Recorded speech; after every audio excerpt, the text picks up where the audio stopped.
Hi YouTube, this is Laminar Flow with another update for my build on my 125 gallon display with the basement sump. In my last video I gave you an overview of the cabinet, how it was built, and what's in there so far. This time out I want to give you an overview of my list of stuff I need to get done on this before I start adding water. So looking at my list, I've got three different categories of items here. First is safety, second is access, and the third is ventilation. On the safety side, the only thing here is swapping out the plugs that are in the cabinet down below the tank with GFI plugs. The plugs that are there, they were put in when the house was built. They tie into other plugs in the living room. The circuit's not GFI protected, so I need to swap out just those plugs. Last thing I want to deal with is if for some reason there's water that gets down there, I get splashed over the top or something. Access is the big category here. The structure of the cabinet is a little bit limiting, and I need to fix that before I go any further. Underneath the tank, I'm not really concerned down there. I can drill holes anytime I want. There's really very little impact of doing that. Above the tank, though, I really need to get all that stuff done now so I don't drop crap into the tank once I get going. So this is really imperative. It's the high priority stuff that I need to get done first. To provide access between the two halves of the upper cabinet, I'm going to cut two holes. The first is going to be down along the bottom edge, maybe up about 6 inches, and about the depth of the tank. The second will be just above that and further up in the cabinet. I'm going to leave a piece of wood between the two of them to maintain the structural integrity and keep everything supported. With the two holes in the middle up top, I should be able to pass cords back and forth as needed off of a single plug strip.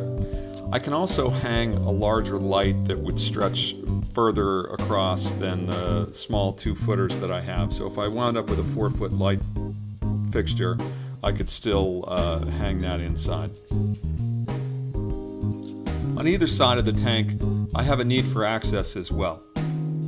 Starting on the right-hand side, you can see I don't have that much space between the tank and the wall that's outside the tank. It's only a couple of inches. I won't be able to reach down there with my arm, but I might be able to get my fingers over the top, so I want to cut some space off of the wood here so I can get in there. Probably the same kind of hole that I'm doing in the middle, maybe not quite up as high. Over on the left side, I've got a lot more space behind there.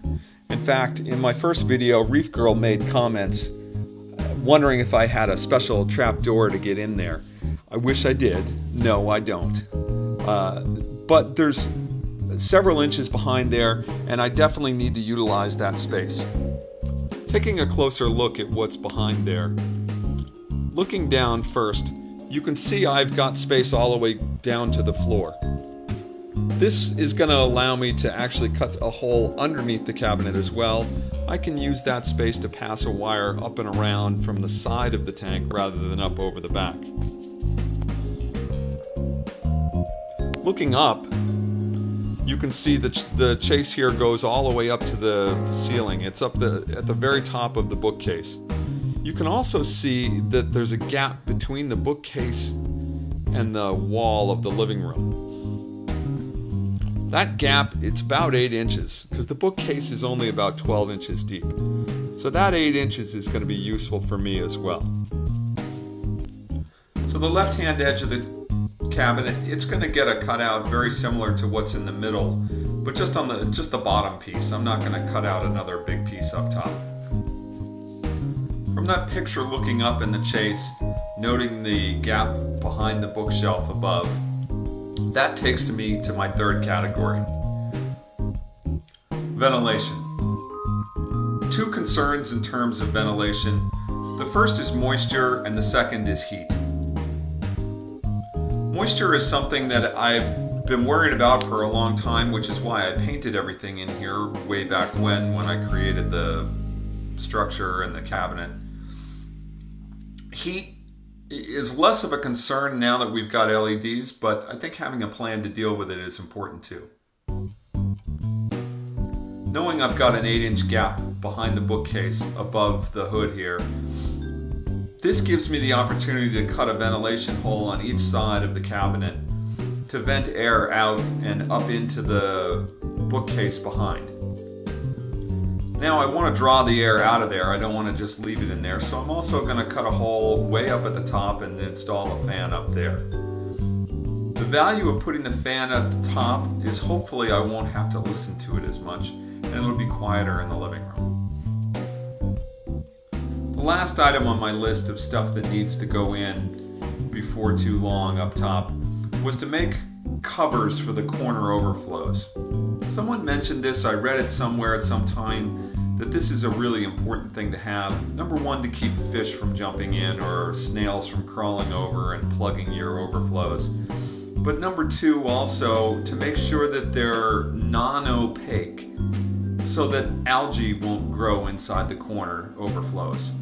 Apparently, getting a fish out of there is just as difficult as cleaning algae out of there. So I've gone ahead and created these already. You can see here, it's just a couple of pieces of acrylic that I cut to match the shape.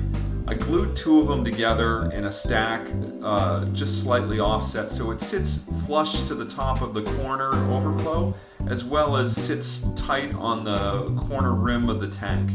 And then I've got a little scrap piece that I made a handle out of on the top so I can pick them off as needed. So you may be wondering why it's important to do these first. Well, as you'll see later, doing a lot of cutting and drilling, I'm going to get crap everywhere, and I wanted to make sure I covered these things so I didn't have to clean them out. Well, that's all I have on my list for this video. Next up, I'm going to take you downstairs, start showing you the basement where the sump is going. Thanks for watching. Please remember to like, comment, or subscribe if you'd like to see more in this series.